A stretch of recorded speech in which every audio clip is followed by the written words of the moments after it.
Depending on the presentation, preparation. But at the same time, some of the best presentations you can do in being genuine and authentic, you can do off the cuff. Yeah. But I think there's a balance there of off the cuff, and just there are a lot of lessons I got. But the most important thing, I think, is to want to be doing what you do, want to be speaking about the topic you're speaking on for the reason just speaking about it, just being authentic. Don't overcomplicate your message, especially if you work with visuals for a presentation. Just the key is just overall simplicity. I've seen presenters who just don't respect the audience, and it shows. And it's all downhill when you don't respect your audience. You don't get anything right. Can you give us an example of? Well, I've seen some names or just ways that happen. To show they just show lack of preparation. They don't know who they're speaking to. If you don't respect your audience, you're not going to prepare. You're not going to care enough to be great. Yeah. And I think that if you put the pressure on yourself to want to deliver for them and appreciate their time, when you get up and make mistakes in your presentation, when you get up and you have information that isn't credible, and you're not confident in that information, I think it's very hard for you to convey it well with confidence. And I see that with a lot of speakers. So, but I hope that helps. That's a big key. Bob, were you going to? Yeah, you mentioned to us earlier the holy grail is ROI. How do you weave ROI in an engaging, compelling way?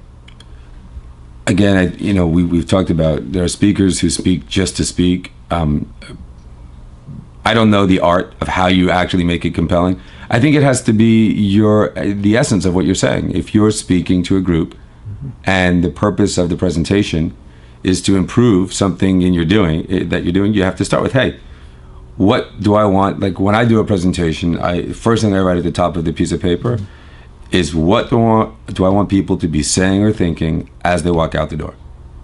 As they walk out the door, what do I want them to be saying or thinking? And then what action items or changes do I want to see them make as a result of the presentation? And if I start with those two things at the very top of my notes, everything stems from that. So if my objective from that very first moment is what I want them to leave with and how do I make sure they're going to achieve it, I leave with that's what I build into it. So I'm starting with what do I want to achieve, and then I'm making sure that when I go through it and I get to the end, did I achieve that objective? And so if my objective in some way was linked to a return on an investment, whether it's in their time or money or both, then all the steps I took and my outcome and all the deliverables that go with it would have been consistent with that. So begin with the end in mind, as we all heard. And I'm not, and you just helped me think about it, because obviously I'm not preparing for a presentation now, but first thing I always write at the top of the page, what do I want them to think to themselves as they're walking out the door? Like I always imagine a big auditorium, and then the doors open, for like a bathroom break. Yeah. And everyone like looks to their friend and they go, well, hey, what did it? And they do this. But if I were to look at their notes, what notes do I hope they wrote down during that presentation? And sometimes I'll say to people, write this down. I'll actually guide the people, but what actions do I want them to take? What do I want them to say? And build everything around that. Most people do it with, this is what I want to say, and they just write what they want to say. It's their message for their purpose, for their presentation. And it's just a bad way to present.